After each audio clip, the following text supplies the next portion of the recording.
Bienvenida. Hoy nos vamos a sumergir en la psicología del desarrollo. A ver, ¿qué es esto exactamente? Y sobre todo, ¿cómo ha cambiado la manera en que vemos la infancia, la adolescencia? Tenemos aquí un texto académico que nos va a ayudar a desgranarlo. La misión es entender esas ideas claves sobre cómo cambiamos y cómo seguimos siendo los mismos a lo largo de la vida y cómo ha ido evolucionando la percepción de esas etapas iniciales. Empezamos fuerte, porque la idea de la niñez como algo especial, pues resulta que es bastante reciente. Por ejemplo, en la antigua Roma los niños tenían poquísimos derechos. Vamos, que vamos a meternos a fondo con esto. Exacto. La psicología del desarrollo se centra justo en eso, en los cambios sistemáticos y también en las continuidades de la persona, a lo largo de su ciclo vital. Y es un campo, la verdad, muy interesante porque bebe de muchas fuentes. Biología, sociología, medicina. O sea, que no es solo psicología pura y dura. No, no, para nada. Es multidisciplinar. Todas aportan su granito de arena para entender cómo llegamos a ser quienes somos. El texto menciona dos procesos que parecen la base de todo. Podemos empezar por ahí. Son como los pilares, ¿no? Sí, sin duda. Son la maduración y el aprendizaje. A ver, la maduración es, digamos, el despliegue biológico que sigue nuestro programa genético, el individual y el de la especie. ¿Cómo? Andar, por ejemplo. Justo, empezar a andar, la pubertad, incluso cosas más sutiles como la capacidad de empatía. La genética marca ritmos, predisposiciones.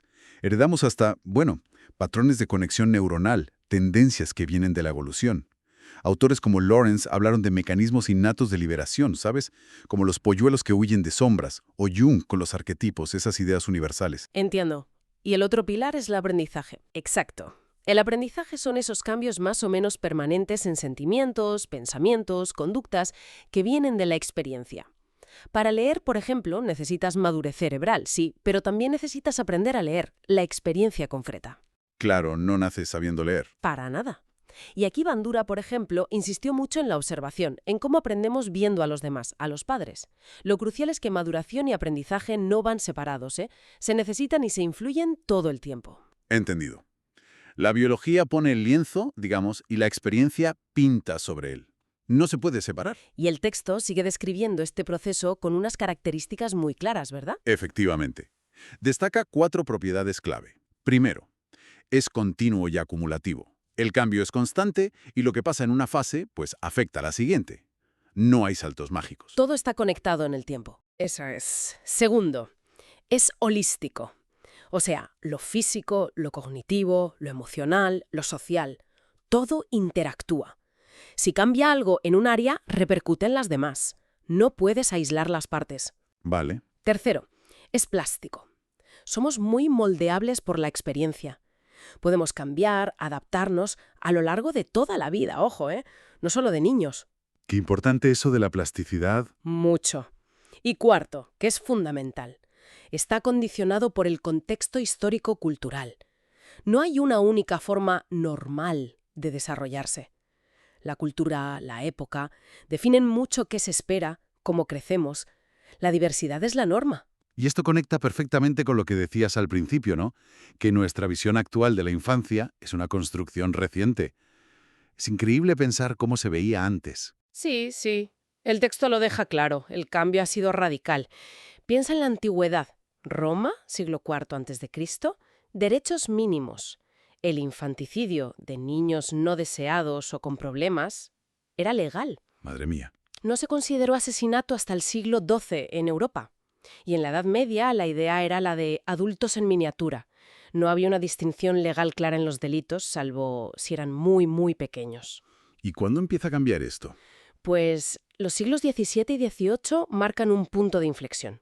Empieza a surgir la idea de la instrucción escolar, muy ligada a la moral, la religión. Se les empieza a ver como futuros trabajadores que necesitan una base. Figuras como Philippe Arries documentan que empiezan a aparecer recomendaciones de buen trato, aunque todavía se les veía casi como propiedad. Y aquí es donde entran fuerte las ideas filosóficas. Hobbes, Rousseau, Locke. Exacto, Hobbes con la idea del niño egoísta que hay que moldear. No, el pecado original. Rousseau, todo lo contrario. La pureza innata que la sociedad corrompe, el niño como explorador.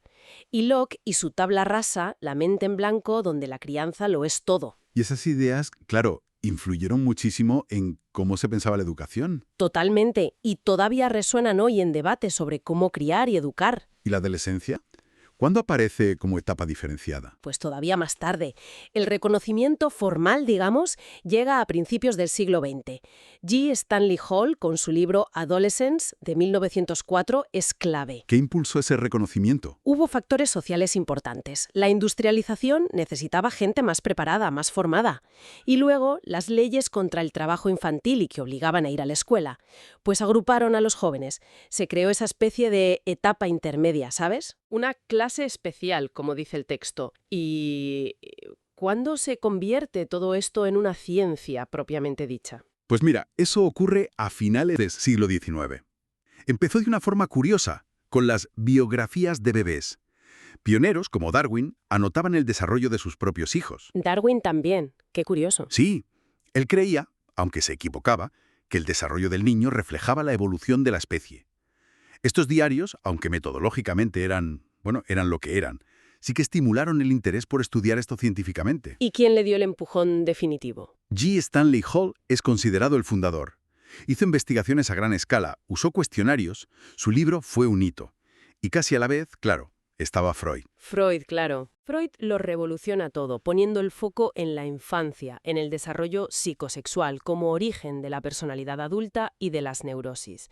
Figuras como Hall, Freud y otros, pues consolidaron la disciplina, definieron sus objetivos, describir el desarrollo, explicarlo y también optimizarlo. Entonces, resumiendo un poco, hemos visto cómo la visión de la infancia ha cambiado drásticamente, desde ser vista casi como una no etapa, pasando por cómo la filosofía empezó a plantear ideas clave hasta que se convirtió en una ciencia que estudia esa interacción constante entre lo biológico, la maduración y lo que aprendemos con la experiencia, y entendiendo que ese desarrollo es continuo, integral, plástico y súper dependiente del momento y del lugar en que vivimos. Exactamente.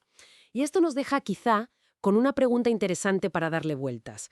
Si nuestra forma actual de ver la infancia y la adolescencia es, en perspectiva histórica, tan reciente y tan marcada por nuestro contexto, ¿qué ideas que hoy damos por sentadas sobre cómo deben ser o cómo se desarrollan los niños y adolescentes podrían parecerles extrañas o incluso erróneas a las generaciones futuras?